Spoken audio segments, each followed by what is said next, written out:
So far, we have discussed how to effectively craft the prompts using ChatGPT API, a proprietary and closed source large language model or LLM, which is developed by OpenAI and it's known for its exceptional performance.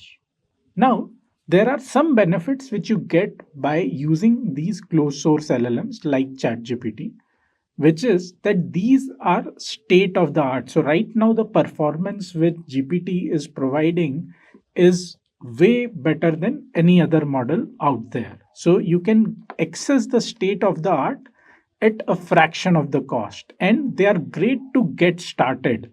And when you don't have a lot of context in the domain, or you don't want to make upfront investments and commit to a large sum of money, these are great way to start.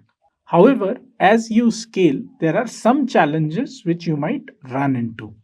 The first one is about data privacy. So, different organizations or enterprises have their own data policies, and you may or may not be allowed to share this data with OpenAI.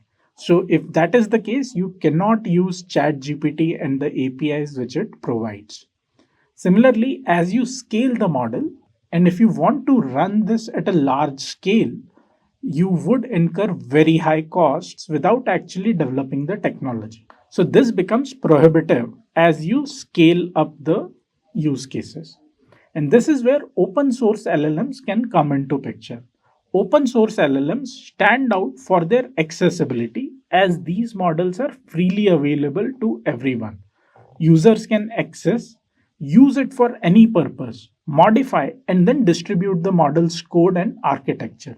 This open source approach actually offers great flexibility for developers and researchers, and it also provides a very transparent way to build these products. Some of the popular examples of open source LLMs are Mistral 7B, Falcon 40B or 180B, Starcoder, Llama 2. Amongst these, Llama 2 from Meta AI is the most notable example. Meta AI has open sourced the entire model architecture and its weights. And the model is available in variants like 7 billion parameters, 13 billion parameters, 70 billion parameters. So, all of these versions are available for text completion and for instruction following. You can explore these models at Huggingface, and the link is there in the description. So let's delve into how we can prompt Llama 2 effectively and build our applications.